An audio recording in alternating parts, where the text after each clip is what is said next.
What's up, everybody? Welcome to Move the Sticks. DJ Buck with you. Buck, we've got two mini pods left this week. We're gonna knock one out today. We'll have another one coming out tomorrow, where we're doing this fun little exercise of going 1 through 4 by position groups. Some of these offensive position groups here by division, and just kind of seeing where they stand as we get towards the start of the season.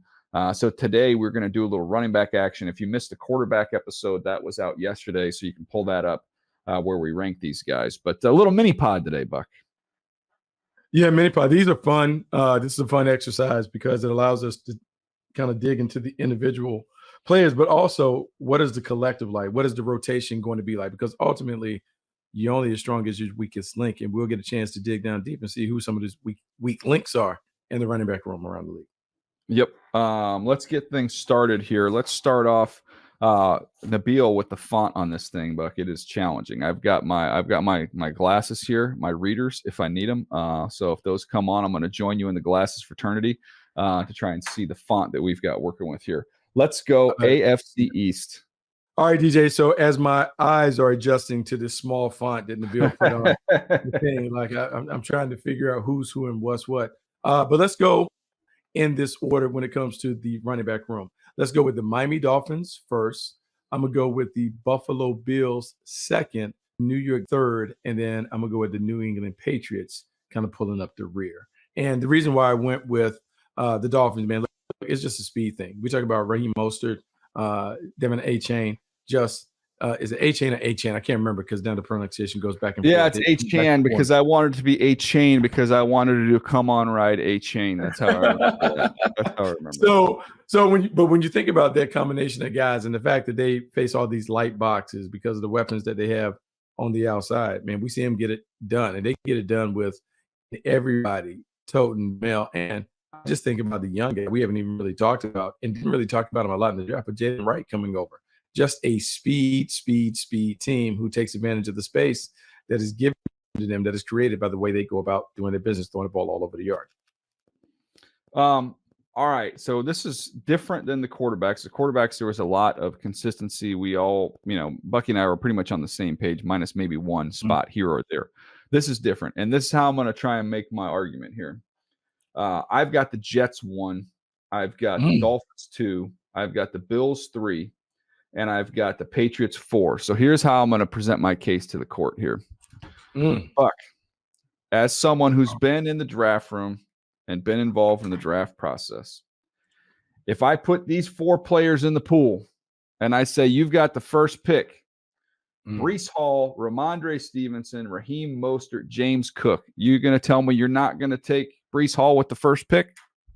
I would take him with the first pick, but we're talking about the entire running back room. We're not talking about the starting running backs. We're talking about the room. And so when you give me your Breece Hall, then I counter back with Mostert, Achane, and Jalen Wright. Oh, I mean, I have more. I got a royal flush. I mean, it's cool. You got a nice top card, but I got a better hand. I got a better hand at the end of the day when I talk about the Dolphins. Okay, well, they got a couple rookies here. I don't know if you've seen Braylon Allen, but he's got I have. As a line, by the way, there's some scouting lines that always would make me laugh when you'd be in the draft room. I don't even remember who said this, but they said this in the draft room one time, and I just remember thinking it was when I was young, and so I didn't know the vernacular of like how weird descriptions can get. And the line on a player like Braylon Allen was he has muscles in his poop. That was said in the draft room. Yeah, I've never that was said in the draft room one time. I was like, well, that's a very visual. It's a very visual statement that you just made right there. But I don't refute it. This guy looks like the Incredible Hulk when you see him on the Jets mini camp there. But that's why I went with Breece Hall for the star power there of what you get with him as the lead back. But I think it's a good running back division. And Ramondre Stevenson, Antonio Gibson, that's a good combination if they can keep those guys healthy of 2 bangers, 2 physical runners, with size. So I that's the 4th team for me, and I even like the way that group is comprised there. And I also, with Buffalo at 3, we talk about the whole group. You got James Cook, who's been solid and coming on. Ty Johnson's behind him, but Ray Davis from Kentucky is there, the rookie who I was a big fan of. So there's a lot of rookie running backs in this division that are going to have, kind of that role. They're going to be part of the committee there with these teams. Yeah, I just think that the way that we talk about the running backs, and you really have to understand like the group itself and then the roles that they're going to play. I agree with you about Breece Hall being the guy, and I was a Braylon Allen fan. Can't really understand like why people weren't more on that because of his size, speed, and the things that he brings. But we'll see how this plays out. But you're right, a very competitive conversation when we talk about the running backs in this division. Okay, let's keep it going here. We'll pick up our pace. Let's go AFC North. How do you like them? AFC North, I mean, like, how can you not like the way that it's going to come off? So here we go. We're going to talk about the Baltimore Ravens. Then we're going to go Cleveland Browns. We'll talk about the Pittsburgh Steelers. And then I'm going to go with the Cincinnati Bengals. And the reason why, look, the King is back. And I know King Henry isn't what he once was, but this dude still gets it done. And I think his value is enhanced by the opportunity to play alongside Lamar Jackson. And with Lamar Jackson still being a guy who can threaten the perimeter as a runner, it forces you to make these hard decisions on what do you do? How do you defend? Who do you go after? I think King Henry has a brief renaissance as one of the top running backs in the league just because of the situation, the environment, and going to create more opportunities for him that he's never been given as a runner in this league. And the Ravens have a history of taking star players late in their career and squeezing the orange here to get a couple more drops out. And you think about, go back to their first Super Bowl, Rod Woodson, coming over there, playing safety, Shannon Sharp coming over there. Like, they have a long history. I was there when Derek Mason came there. I was there when Steve McNair came, and they were able to get more out of him at the end of his career. Shoot, Deion Sanders, people forget that he was there. Made some plays for the Ravens in in his limited role there that he played for that team. So they've always been able to do that. They did it with Calais Campbell, who, by the way, is still going. To me, I think they get something out of Derrick Henry. I think he plays well for them. I had them at 1. I had the Pittsburgh Steelers ahead of the Browns just because of Nick Chubb's health and the concerns there. I think that 1-2 punch, I actually like Jaylen Warren a little bit better than Najee Harris, but I think the combination of those two. And then speaking of veterans, being able to sprinkle in Cordell Patterson, just get him some touches, be creative with him. Someone there in Arthur Smith who knows what he has with Cordell Patterson to be able to use him a little bit. So I had them ahead of the Cleveland Browns, and then the Cincinnati Bengals, we agree on that, coming in at number 4. Let's get to the AFC South, Buck. Yeah, the AFC South is really an interesting one because it's one that continues to evolve. A lot of good running backs. Just off the rip, I'm going to go with the Houston Texans. Then I'm going to go with the Jacksonville Jaguars, the Indianapolis Colts, and then the Tennessee Titans. And the reason why I'm going with the Texans, Joe Mixon and Dameon Pierce. I know Dameon Pierce had an off year last year, but the combination of both those guys playing at their best, to me, exceeds the potential that any other group in this division could have. In Joe Mixon, you not only have a dynamic runner who, look, he's in the twilight of his career, but he still can catch the ball out the backfield. The physicality that he and Pierce can bring to really complement what C.J. Stroud does as a passer will allow the Texans to play with force and finesse, and that's a problem when you have to deal with an offense that's as explosive as the Texans' offense. Yeah, we're definitely taking two different approaches because you are going collective with the group, which is like, hey, the committee. That's what the league really is, to be honest, is a committee approach. I'm going with the best player. Yeah, I can't look at this division with those names that we just rattled off, and I can't have Jonathan Taylor behind anybody because I'm like, if I got to pick one of these guys to hand the ball off to 20 times. I'm taking him over these other guys, and I don't think it's close. So I went with the Colts. And then, not only is it Jonathan Taylor, you've got Trey Sermon, you've got Evan Hull. They're serviceable guys. They can get you a few touches. I mean, I don't think there's anything that's super exciting there, but I'm going to take the lead singer there and go with the Colts number 1. I'm a Travis Etienne guy going all the way back to when he came out. So I'm going to stick with him in that group at 2.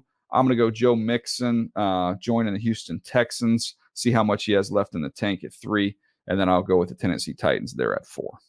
Okay, so I like your dissertation and argument about Jonathan Taylor, but then I just remember my eyes. I just remember watching the game, the season hanging on the line The Colts need a He play. was on the sideline. And Jonathan Taylor that was a mistake. He's on the sideline. And so when I'm evaluating the entire group, I'm like, the season hangs in the balance, and it's everybody in the room that could be forced to make a contribution, not just the lead singer. The lead singer has to take the night off, and you got the backup singers doing it. So I mean, I don't know. I mean, so look, I don't like it. I don't like it when the whole crowd is yelling encore, encore, and waving their flashlights, and the whole band comes out there, but the band comes out there and plays a song, and the lead singer's still behind the stage. I didn't like that. I said it at the time. I didn't agree with it. I needed to bring him out, let him belt that song, which didn't happen. But anyways, it's interesting to see how that division shapes up in the running back position. Last one in the AFC. Let's get to the running backs there. We've got the Chiefs, the Raiders, the Chargers, the Broncos. How do you stack these guys up, Buck? DJ, this is a really difficult division to kind of figure out who's who and what's what, because as you talked about with the other divisions, the notable names have all departed from this division. So if we break it down, I'm gonna go with the Chiefs first, and then I guess I'll go with the Chargers, then the Raiders, then the Broncos. It's just really hard because in terms of name star power, the stars have gone. But Isaiah Pacheco he's been part of a Super Bowl champion. He's played a key role for this team. He still is the physical player that kind of sets the tone for them when they decide to run it. And they haven't got as many contributions from Clyde Edwards-Helaire as they expected when he was the number one pick, but he's still there. Everyone else in the division, similar stories. I'm just going with Pacheco because he just has the experience and they won. So it's hard to knock the Kansas City Chiefs. Yeah, I went with the Chiefs one. You've got those, you've got those Super Bowl memories and playoff memories over the last few years of Pacheco running through your head. I'm the same there of just how hard he runs. And you look at how efficient he's been. I'll go with Kansas City Chiefs one. I went with the Raiders kind of, really 1-2 punch with Zamir White and Alexander Mattison. I think combined, that's a good combination that they have there. Then I went with the Broncos at 3. I believe in Javonte Williams. We'll see, if he kind of gets back to what we believe he can be and volume wise, take that thing up to another level. And then I went with the Chargers at 4, but I'll say this. If you are getting ready for your fantasy football season, if that's your deal, if that's what you do, draft J.K. Dobbins. J.K. Dobbins, when he's been healthy, has been really good. J.K. Dobbins has zero adjustment to the offense. He's already played in it. He's they are going to run the football. This is an improved offensive line. Like, all these factors point towards if J.K. Dobbins stays healthy. And I like Gus Edwards, and I know that, another one who's familiar with the offense and who's big and who can be kind of that, it can give that vulture, I guess what they call it, right? Go down there and steal some of those touchdowns. J.K. Dobbins, if he's healthy, he's the most talented running back on that roster, and he will have a monster season provided he can stay healthy. That is the big if there for the Chargers, Buck. Yeah. So here's the thing, without seeing the Chargers, and I feel bad for you because it's almost unfair for you to talk about them. But DJ, the buzz and the stuff that you just hear from the Chargers and everything around the program, I just have a feeling this team is going to be really good. I have a feeling the running game is going to be what it's always been when Jim Harbaugh has touched the team. And you're right, Gus Edwards, J.K. Dobbins, leaning on those guys, Greg Roman, knowing those guys. There's something to that familiarity and how sometimes coaches just know how to unlock the talents of certain players. No doubt. Let's take a quick break. We come back. We'll rip to the NFC running backs right after this. All right, Buck, we're up. Let's go NFC East. Yeah, NFC East. So let's go with the Philadelphia Eagles, the Washington Commanders, the New York Giants, and then we can come with the Dallas Cowboys. And the belle of the ball is Saquon Barkley. I'm taking your approach in this one. I'm saying, okay, the best player is Saquon Barkley. And I'm saying that Saquon Barkley with the other guys, and look, my draft crush, Will Shipley, has to get in there. He has to be a part of the rotation. It has to be a part of it. But Saquon Barkley being, I say, the perfect complement to Jalen Hurts, a guy that can run it inside and outside. He can catch it on the perimeter. And the scary feeling that you have as a defender, having to defend the power read, zone read combinations with a quarterback like Jalen Hurts and a runner like Saquon Barkley. I just think too many big plays from this running back core just because of how they're going to play with this group on the field. Yeah, I did the same. I went Eagles, Commanders, Giants, Cowboys. So we are on the same page there. Look, Shipley, you still have Gainwell there as well. So they have the star at the top, and then at the top of the ticket, and they still have some nice players they can roll through there. I'm curious to see Washington, Austin Eckler healthy, how that looks for him. I'm hoping he has a bounce back year. One of my favorite guys I've been around there. But Brian Robinson gives you some size and some physicality, as well as Chris Rodriguez. So they got the two bigger guys. I think that room complements each other quite well. So that's why I had them there at 2. Devin Singletary, I think, has been an underrated player in this league for a while. And then they've got a couple interesting young backs there with Eric Gray, and then the rookie Tyrone Tracy, who can really catch the ball. So you'll see him involved there. And the Dallas Cowboys, you got an older Zeke. Maybe you can find a little something there, get back in Dallas. And then you've got Dowdle and Deuce Vaughn, kind of have different skill sets. So kind of going with the collective there.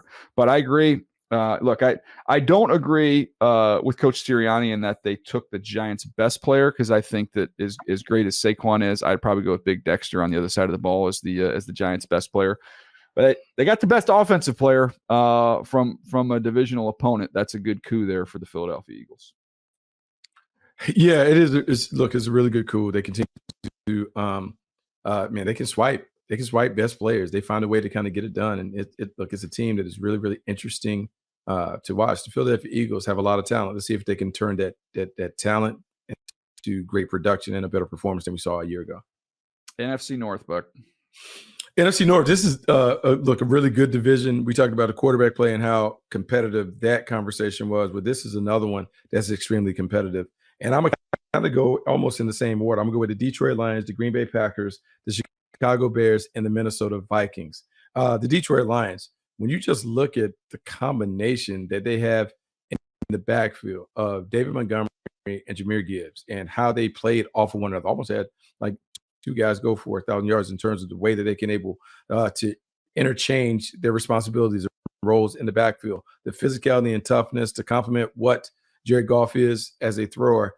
I just like it. And that's saying something, because Josh Jacobs is a dude. And the people that they have around Josh Jacobs, Marshawn Lloyd and all that, are really good players. It's just something about this combination in Detroit that I can't find a way to move them out that top spot. Yep, I did. But it was tough. I ended up going with the Packers, then the Lions, then the Bears, then the Vikings. And the reason why I went with the Packers, you mentioned Josh Jacobs. I am a huge Josh Jacobs fan. I think he's a tone setter. I just think he's so instinctive. He's got great vision. He's tough. Love everything about him. And I said it in the draft last year. I thought Marshawn Lloyd was the best running back in the draft last year. So for them to add him there, you've still got A.J. Dillon. I mean, I think you've got a star at the top there in Josh Jacobs. I think Marshawn Lloyd, if somehow Josh Jacobs had to miss time, I don't think you skip a beat with him.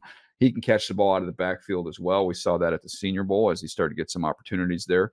And then you've got A.J. Dillon, is still an interesting guy just in terms of the size that he brings. But that 1-2 punch there at the top of the ticket with Jacobs and Marshawn Lloyd is what gets me excited. And then I'm not going to fight you on the Lions, because that is a big time 1-2 punch that they have there. And I think Jahmyr Gibbs with the home run ability speaks for itself. I think that you take this Bears group and you put them in some of these other divisions, they might be number 1. But just because of this division and the strength we have there with Green Bay and Detroit, they're at number 3. And then finish it up there with the Minnesota Vikings. But that's not a bad room either. This is one of the best running back divisions in the league, not just in the NFC, but the overall NFL, because Aaron Jones, Ty Chandler, who's a young emerging player, that's a nice 1-2 punch to have there as well. So no bad running back groups in that division there in the NFC North. How about the NFC South?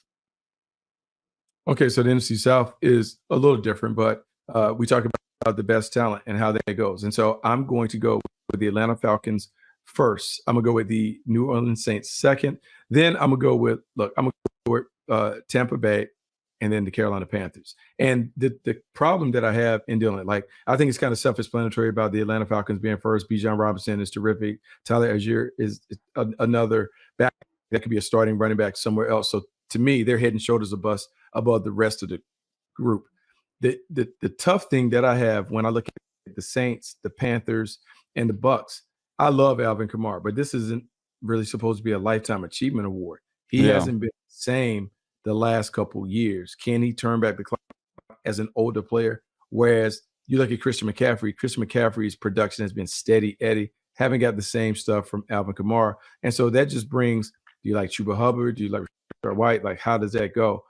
Kamara's ahead of those guys, but man, they all kind of lump together when it comes to the kind of production that they put up for their teams. Yeah, that's good points. To me, when I look at it, the way I stacked it, again, I went with the ability there with Bijan, the combination with him and Algier. I went with them at 1. I like Rashad White a lot. I think Bucky Irving, again, one of my favorite players in this draft. I love that combination there at 2 for me from Tampa. Carolina, they're at 3, and then the Saints, they're at 4. I think you kind of touched on a lot of those key points there. Let's get to the NFC West. I mean, NFC West, I mean, like, this is great. Now, I'm going to go with the best player, number 1. So San Francisco, then the LA Rams. Then I would go with the Seattle Seahawks and the Arizona Cardinals. Christian McCaffrey is the trump card. He is as special as they come. I think we were on the front end of talking about how they could put him on the year-to-year extension thing to make sure he gets paid his value and his worth for what he brings to that offense. So that's there. But the offense that I'm excited about, the Rams, Kyron Williams and Blake Corum. DJ, I'm talking about a young combination of backs that, I mean, they are almost like the same player, except one is more explosive than Kyron Williams. But the physicality, the toughness, the way the Rams are moving to more of a gap scheme offense, both of these backs can be dynamic and explosive in this scheme that Sean McVay is employing. Yeah, I went with the same order, and I agree with you. I think when we talked about the NFC North and that running back group, I think the NFC West is right there with them. Let's start, first of all, I had the same order, but number 4, I mean, when Trey Benson is there to complement James Conner, who's been a consistent, productive player, that is not a bad running back room. And that's 4th in this division. So it is a stacked group. Obviously, Christian McCaffrey, and he's got some friends there. I think Isaac Garendo, who they added in the draft, is going to be a fun player to watch too. He's got 4.3 speed. So they're kind of matching. It's fun to watch the copycat stuff taking place between San Francisco and Miami. Obviously, the familiarities of the coaching staffs there, but building out just as many dynamic and explosive players as they can. Interesting, a little arms race there between 2 teams in different conferences, but with a lot of familiarity. So I had the same order. I had the Niners. I had the Rams, Kyron Williams coming off a monster year. Blake Corum adding to that mix. I like that as well. Followed by Seattle, who's a deep group, really 3 solid backs there. And then the Cardinals, who we just mentioned. So one of the better divisions in football, Buck. But that's there you have it. That's the running back position as we stack them up and sort them. And again, we have wide receivers coming up tomorrow. Again, these little mini pods that we're doing. So we'll have the wideouts, and then we'll tabulate and see who has the who has the most talented collection in terms of those 3 positions offensively. Maybe give us some clues of what teams might look like in the upcoming season. Anything you want to add before we jump out of here, Buck? No, I can't wait to tabulate them and see, because I think what those we followed the breadcrumbs. It's going to take us to the teams that should be the legitimate heavyweight contenders. Because when you start weighing out personnel, and we talked about it's in Jimmy's and Joe's league, not an X's and O's league. You got more talent. It's going to put you in conversation to be in the postseason tournament and beyond. No doubt. All right, that is going to do it for us today. Hope you guys enjoyed this one, and we'll see you next time right here on Move the Sticks.